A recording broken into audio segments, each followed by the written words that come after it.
This past decade has been defined by the endeavors of big tech companies like Facebook, Amazon, and Google.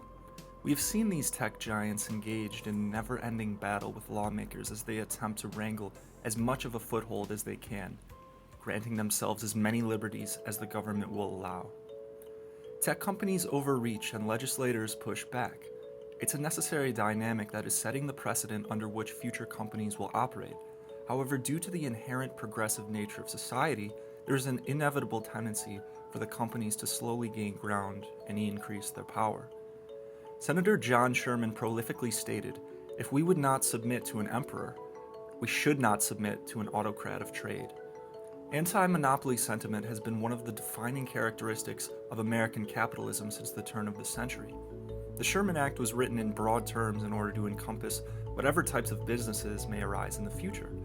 Yet it still seems as though big tech companies fail to operate under the authority of these laws.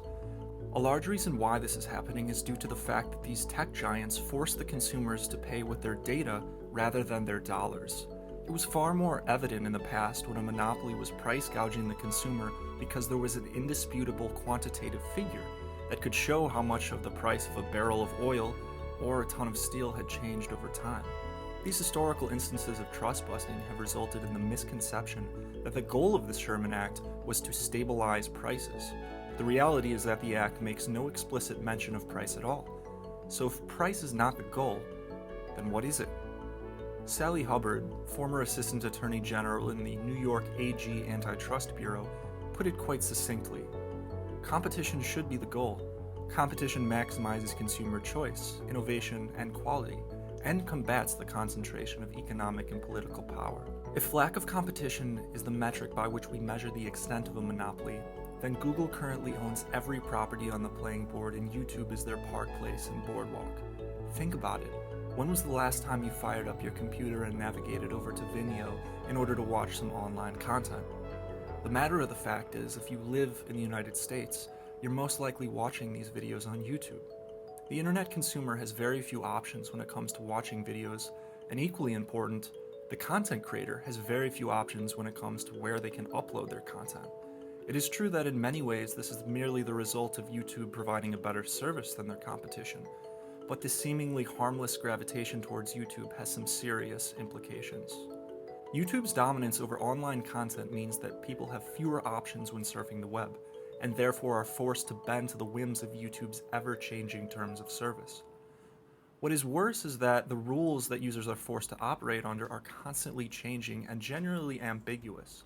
YouTube has done a less than stellar job clearly defining the content that is friendly to their site and the advertisers that keep it going.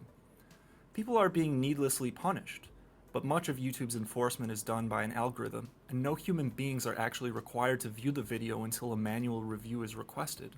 Artificial intelligence has many feasible applications, but applying context in order to make judgments is certainly not its strong suit. Throughout the past months, we've seen a massive crackdown on cryptocurrency-related YouTube channels, and many innocent and informative channels fall victim to the ban hammer. Their entire livelihoods were temporarily ambiguous because of YouTube's mistake. These content creators had essentially no recourse other than to wait for YouTube to manually review their content, which never seemed like a certainty. This incident emphasized the fact that there are almost no other platforms where content creators can post their content, and their futures are entirely in YouTube's hands. So, will these incidents be the spark that the community needs to motivate them to move to a new platform? Or will this merely be a reminder that YouTube is king when it comes to online content? I think the CEO of Binance, CZ, said it best.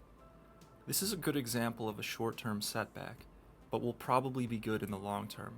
It will let new platforms emerge with better freedom. People will create content and post elsewhere. It is looking like either YouTube will need to make a change to their policy, or the community will need to uproot and move elsewhere.